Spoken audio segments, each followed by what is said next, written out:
Good morning, सत श्री अकाल, नमस्ते, सुप्रभात। आज force is supreme law partners के इस एपिसोड में हमेशा की तरह एक और दिलचस्प मुकदमा, बहुत ही महत्वपूर्ण मुकदमा। जाइएगा मत कहीं, दूर हैं तो आ जाइए। Force is supreme law partners के कानून के डॉक्टर के इस यूट्यूब चैनल पे। जी हाँ जनाब, इस मुकदमे में मैं आज बहुत बड़ा खुलासा करने वाला हूँ। और खुलासा भी किसके खिलाफ जनाब? बॉलीवुड के जाने माने सितारे, खेल की दुनिया की जानी मानी हस्ती।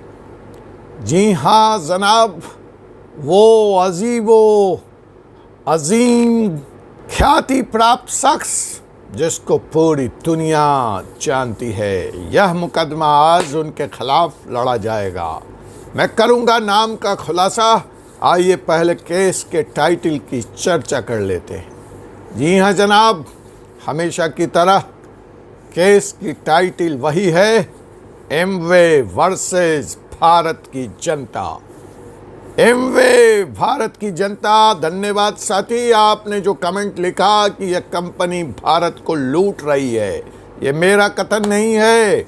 मेरे पिछले वीडियो में जहां मैंने एमवे के पूरे कारोबार के सीक्रेट्स को आपके सामने लाया है, पिछले वीडियो जाकर देखें। जहां मैंने एमवे के पूरे देश, पूरे विश्व में जो उसका दावा है कि यह वर्ल्ड वाइड कंपनी है, यह मल्टीनेशनल है, उसका खुलासा किया है, वहाँ ये कमेंट आया है। जी हाँ जनाब, सावधान।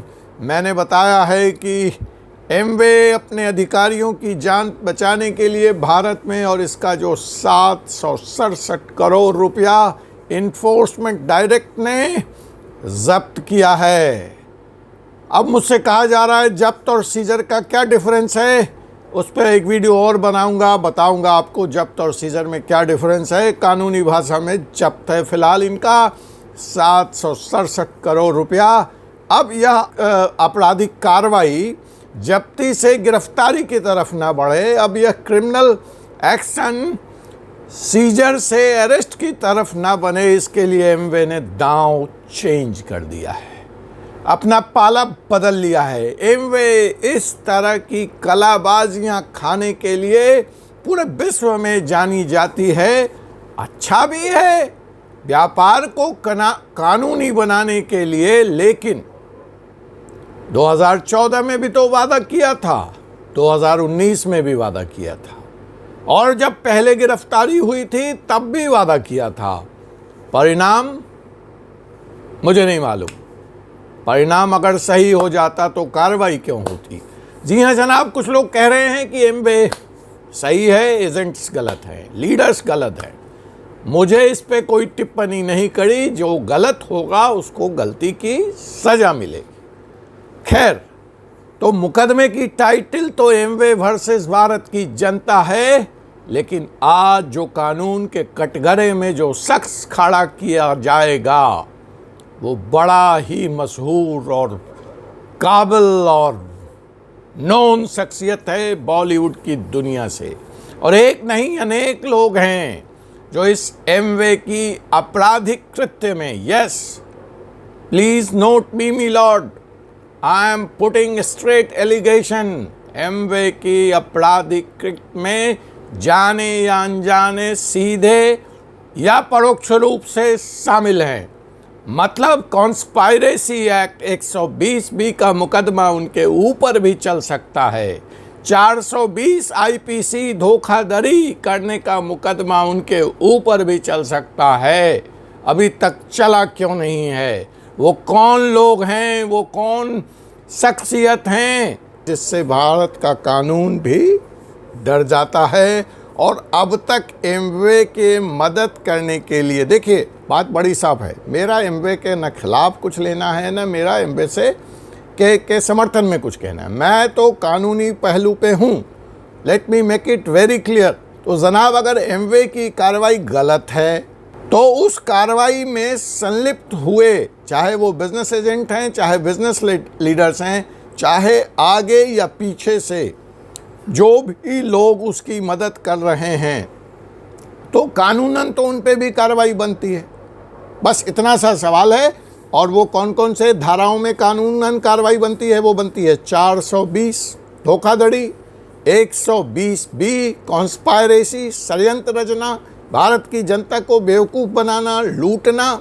जी हाँ जनाब, एमवे 95-96 में 20 करोड़ रुपए लेके मात्र भारत में आई थी और अब तक 24,000 करोड़ रुपए भारत से बतौर मुनाफा ट्रांसफ़र कर चुकी है। मुझे नहीं मालूम, लोग कहते हैं वो यहाँ रोज़गार सृजन कर रही है। कैसा रोज़गार सृजन हो रहा है ये आपको तय करना है, भारत की जनता को तय करना है। तो जी हाँ जनाब, मैं आता हूँ मुकदमे पर वापस। मुझे आदत है थोड़ा सामाजिक पहलुओं को कानून को छूते वक्त छू लेने की, रहा नहीं जाता, सामाजिक प्राणी हूँ। अगर आपको लगता है कि वीडियो में यह वाला एस्पेक्ट नहीं आना चाहिए, कानून से ही सीमित रहना चाहिए, तो मुझे बताइएगा ज़रूर। खैर, तो जनाब, जैसा कि मैं आपसे कह रहा था कि आज भारत की अजीम हस्ती का खुलासा होने वाला है। बॉलीवुड के जाने माने सितारों पे मुकदमा चलने वाला है। खेल की दुनिया के सितारों पर मुकदमा चलने वाला है एमवे मामले में।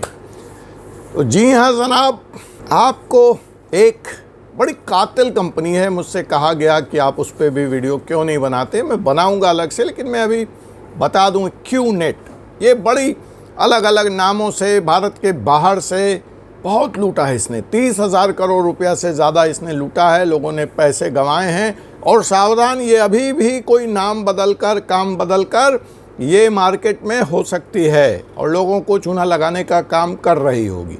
तो जनाब, QNet जो कंपनी थी, अब आप कहेंगे एमवे से QNet पे कहाँ पहुँच गया? अरे भाई, मुकदमे जब चलते हैं तो पीछे के मुकदमों का हवाला देना पड़ता है अपराध को साबित करने के लिए, इसलिए QNet की चर्चा कर रहा। तो ये जो QNet कंपनी थी जनाब, इसका विज्ञापन शाहरुख खान किया करते थे। जी हाँ जनाब, और जब QNet कंपनी के खिलाफ साइबराबाद में मुकदमा दर्ज हुआ तो शाहरुख खान और ऐसे तमाम फिल्मी सितारे, खेल के दुनिया के सितारे जो आकर स्क्रीन पर यह कहते थे कि अगर मैं कर सकता हूं तो तुम क्यों नहीं। अब ऐसा स्टेटमेंट जब एक शाहरुख खान जैसा ब्रांड देता है, इसको कानूनी भाषा में ब्रांड इंडोर्समेंट कहते हैं, जो आजकल खूब चल रहा है। कोरोना के दरमियान 72% इसका व्यापार बढ़ा है ब्रांड इंडोर्समेंट का। तो जब वो आके ऐसी बात कहता है स्क्रीन पर, तो भारत के युवाओं, खास करके युवाओं को लगता है ये सही प्रोडक्ट है, ये सही जगह है, मुझे मेरी मंजिल मिल गई।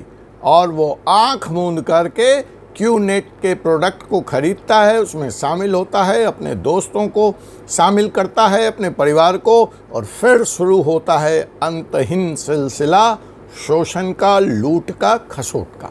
तो जनाब, ये जो QNet में मुकदमा दर्ज हुआ तो उसमें आपके साइबराबाद पुलिस ने न सिर्फ शाहरुख खान को बल्कि 499 और इस तरह के दिग्गज सितारों को, फिल्मी दुनिया से, खेल की दुनिया से, तेलुगु फिल्म से, कर्नाटका फिल्म से, बॉलीवुड से नोटिस देने का काम किया था। 499 इंक्लूडिंग शाहरुख खान 500। तो ये है बैकग्राउंड कि जब कार्रवाई होगी और किसी का काम गलत पाया जाएगा तो उसका विज्ञापन करने वाला, उसका ब्रांड इंडोर्समेंट करने वाला भी उतना ही दोषी है। और 420 और 120 बी और कंज्यूमर प्रोटेक्शन एक्ट 2019 और 2021 के तहत उसके खिलाफ भी कार्रवाई बनती है। So this is the point, my lord, I am trying to stabilize. Now coming back to my original case. But before I come to that point, my lord, let me mention few names in the QNet case who were served notice under IPC section 420 and 120B, as well as under the suitable provisions of and sections of Consumer Protection Act 2019. So who were those great Bollywood stars? Note me, my lord: Boman Irani, Anil Kapoor, Jackie Shroff, Vivek Oberoi, cricketer Yuvraj Singh, Pooja Hegde, I can go on and on. जैसा कि मैंने आपको बताया कि 500 लोगों को notice दी गई है। पुलिस ने इन्होंने कितने पैसे लिए क्यूनेट से, इन्होंने कितने पैसे लिए क्यूनेट से, कहाँ कहाँ गए इनके सेमिनार में, कौन कौन सा प्रोडक्ट लिया, महंगे गिफ्ट लिए, इन सारी चीज़ों की जांच पुलिस ने इस मुकदमे में की थी। अब सवाल आता है, मैं खुलासा करने वाला हूं कि अगर एमवे के प्रोडक्ट का भी विज्ञापन सेलिब्रिटीज करते हैं, आपको पता है करते हैं, कौन साहब बता रहे हैं, ये वही जगह है। हाँ, एक विज्ञापन आपने देखा होगा कि सही जगह, जवानों की पहली पसंद, युवाओं का विश्वस्त आधार, ऐसे टैगलाइंस, ऐसे विज्ञापन करने वाले आप समझ गए होंगे इशारा किसकी तरफ है। खास करके हमारे एमवे के प्यारे दोस्त जो इस व्यवसाय में लगे हैं, मुझे गालियां निकाल रहे हैं और अभी भी उनका मोह भंग नहीं हुआ है।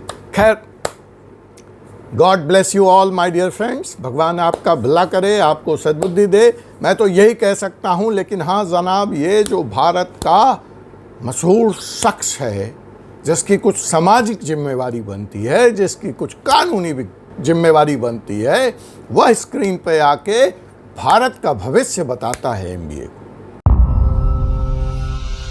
जीवन भी एक युद्ध है, रोज एक नया कुरुक्षेत्र है।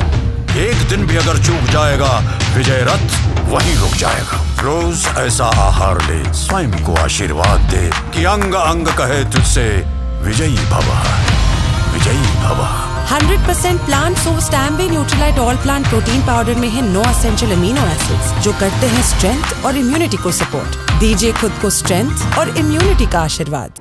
युवाओं का भविष्य बताता है एमबीए को, एमवे को भारत का सशक्त विकल्प बताता है, खुलेआम बताता है।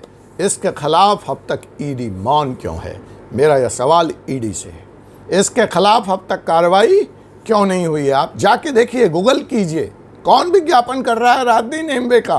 क्या इसकी जांच नहीं होनी चाहिए कि उन्होंने कितने पैसे लिए, कहाँ कहाँ गए? क्योंकि जब उतना बड़ा शख्स आकर स्क्रीन पे बोलता है तो रातों रात एमवे का व्यापार 70 गुना बढ़ता है, 70 गुना। और युवाओं को लगता है, महिलाओं को लगता है, घर और परिवार को लगता है कि एमवे से तो बेहतर कुछ भी नहीं हो सकता। आप कहेंगे वकील साहब आरोपों की झड़ी लगाए हुए हो, सेक्शंस भी बता रहे हो, नाम का तो खुलासा करो। जी हाँ जनाब, नाम का भी खुलासा होगा, बट उसके पहले एक और घटने की चर्चा कर दूं, आपको अच्छा लगेगा, बने रहिए। अभी अभी अक्षय कुमार को माफ़ी मांगनी पड़ी है। क्यों माफ़ी मांगनी पड़ी है? वो तो आपराधिक था भी नहीं। जिस मामले में अक्षय कुमार को जनाब माफ़ी मांगनी पड़ी है, it's not a criminal act, but it was that product जिसका वो विज्ञापन कर रहे थे, वो वस्तु स्वास्थ्य के दृष्टिकोण से अच्छी नहीं। उसको सरकार लाइसेंस देती है, वो बनता है, बिकता है। फिर भी अक्षय कुमार के जो फैंस हैं, जो भारत की जनता है, उनको इस तरह के गैर जिम्मेवाराना irresponsible act of brand endorsement के लिए इतना ट्रोल किया कि उनको माफ़ी मांगनी पड़ी और अक्षय कुमार को यह कहना पड़ा कि मैंने जो पैसा इससे कमाया है वो मैं दान कर दूंगा। जी हाँ जनाब, मैं विमल इलायची की ऐड की बात कर रहा हूँ, जुबां केसरी। देखो ये ऐड खूब पॉपुलर चल रहा था, जिसमें अक्षय कुमार विमल इलायची का विज्ञापन करते नजर आते हैं। और क्यों दर्शक गुस्सा थे, उनके फैन गुस्सा थे कि इलायची के बहाने आप विमल पान मसाला, विमल जर्दा का विज्ञापन कर रहे हैं। इसको हम लोग कानून की भाषा में सरोगेट एडवर्टाइजिंग बोलते हैं। तो अगर सरोगेट एडवर्टाइजिंग के लिए, विमल इलायची की एडवर्टाइजिंग के लिए शाहरुख खान के फैन नाराज़ हो सकते हैं, तो मैं जिस शख्स का जुबां केसरी कैंपेन के लिए नाराज़ हो सकते हैं, जिसमें अजय देवगन और शाहरुख खान भी साथ में अक्षय कुमार के नज़र आते हैं, तो एमवे का विज्ञापन करने के लिए उस अजीमो गरीब शख्सियत के ख़िलाफ़ कार्रवाई होनी चाहिए या नहीं होनी चाहिए, इसका फ़ैसला मैं आप पे करता हूँ। जाते जाते सीधे तौर पर मैं आरोप लगा रहा हूँ बॉलीवुड के जाने माने सितारे अमिताभ बच्चन पर। सशक्त भव, सशक्त भव, सशक्त भव, सशक्त भव, सशक्त भवा। एमवे से जुड़कर दीजिए खुद को आत्मनिर्भरता का आशीर्वाद। आज ही जुड़िए एमवे के साथ और करिए अपने नए जीवन की शुरुआत। अमिताभ बच्चन ब्रांड एम्बेसडर हैं एमवे के। अमिताभ बच्चन एमवे के प्रोडक्ट न्यूट्रीलाइट के ब्रांड एम्बेसडर हैं, जिसके सहारे विज्ञापन करके वो युवाओं को, भ्रामक विज्ञापन करके वो युवाओं को भड़का रहे हैं, बहला रहे हैं, फुसला रहे हैं, धोखाधड़ी कर रहे हैं। अतः उनके खिलाफ 420 और 120B का मुकदमा बनता है। कंज्यूमर प्रोटेक्शन एक्ट में भी मुकदमा बनता है, जहां उनको फाइन हो सकती है, उनको बैन किया जा सकता है आने वाले दिनों में किसी तरह के ब्रांड इंडोर्समेंट करने के लिए। गूगल पे जाइए, सर्च कीजिए किस तरह का विज्ञापन करते हैं। और अब यह जिम्मेवारी बनती है अमिताभ बच्चन की कि वह स्क्रीन पे लोगों को करोड़पति बनाते हैं उस प्रोग्राम के थ्रू, और ऑफ स्क्रीन करोड़पति बनाने का दावा करते हैं एमवे के विज्ञापन के द्वारा। मुझे नहीं मालूम ऑन स्क्रीन कितने लोग करोड़पति बने, उनका क्या हुआ, और मुझे नहीं मालूम एमवे का विज्ञापन करके भाई अमिताभ कितने करोड़ खुद अपने बैंक अकाउंट में जोड़ लिए, और क्या इसकी जांच इनकम टैक्स को, क्या इसकी जांच ईडी को, क्या इसकी जांच महाराष्ट्र पुलिस को, दिल्ली पुलिस को नहीं करनी चाहिए, इसका फैसला मैं आप पे छोड़ता हूं। अगर आप ऐसे ही दिलचस्प मुकदमे देखना चाहते हैं तो सब्सक्राइब कीजिए तुरंत। बढ़ रही है संख्या बहुत ज़्यादा, जगह नहीं मिलेगी फिर। जी हाँ जनाब, फोर्सेस सुप्रीम लॉ पार्टनर्स के इस यूट्यूब चैनल को कुछ शिकायतें आई थी कि उनको जानकारी नहीं मिल पाती है। जो नए वीडियोज़ आते हैं तो जनाब बेल आइकन बटन को दबाना न भूलिए। आपसे पुनः मुलाकात होगी एक ऐसे ही दिलचस्प विषय के साथ शाम 3 बजे प्रतिदिन नए वीडियो के साथ। तब तक के लिए मुझे doctor Ajay Kumar Pandey, advocate Supreme Court of India को विदा कीजिए। दबा के वीडियो शेयर कीजिए, गालियां दीजिए, लेकिन कमेंट कीजिए। अच्छा लगे तो वो भी बताइए। प्रयास आपके लिए है और यह प्रयास जारी रहेगा। धन्यवाद।